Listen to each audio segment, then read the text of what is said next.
A prayer for my family. Panginoon, maraming salamat sa aking pamilya. Maraming salamat at lagi silang andyan. Sila po ang aking inspirasyon, ang aking lakas. Sila po ang nagiging kakampi ko sa mga pagsubok ng buhay. At laging nakaalalay kapag kailangan ko ng suporta. Lord, kasama po ng aking dasal na ito na mas mapalapit sila sa iyo. Mas makilala ka nila.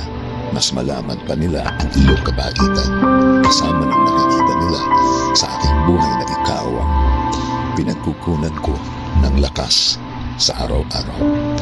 Kasama na rin ang aking dinadasal na tulungan niyo rin ang bawat isa sa kanila sa tuwing kailangan nila ng tulong ninyo. Tulad na lang ng pagtulong na ginagawa mo para sa akin every time na kailangan ko po ng tulong niyo.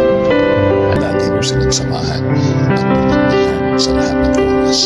Alam ko na napakadelikado na sa labas at kailangan nila at proteksyonin mo sa mga buhay nila.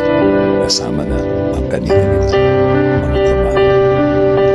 Ikaw, Panginoon, ang nakakaalam ng lahat ng kanilang pinagdadaanan.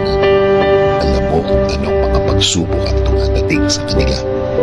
At alam ko, Lord, na ikaw lang ang makakatulong at makakasuporta sa kanila dahil alam mo ang kanilang mga buhay. Bigyan mo sila ng talino para kanilang magamit sa tuwing may kailangan sila sa kanilang mga buhay. Binigay mo sa kanila na ikaw lang nagkagalingan ng mga bagay na ito. Mga tulong na ikaw lang ang makakaprovide. Tulungan niyo rin po ang pamilya kong may pinagdadaanan sa kanilang araw.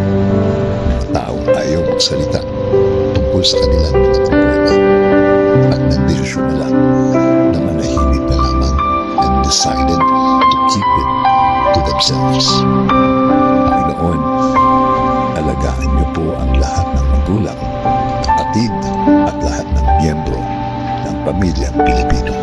Patuloy niyo kaming ilayo sa lahat ng uri ng sakit. Ilayo niyo po kami sa lahat ng uri ng masama.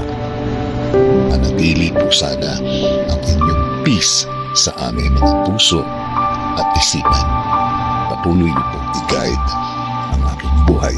Bigyan niyo po palagi ng direksyon ang aking araw-araw at ng aking buong pamilya. Patawarin niyo po kami sa lahat ng aming kasalanan sa inyo, Panginoon. In Jesus' name we pray.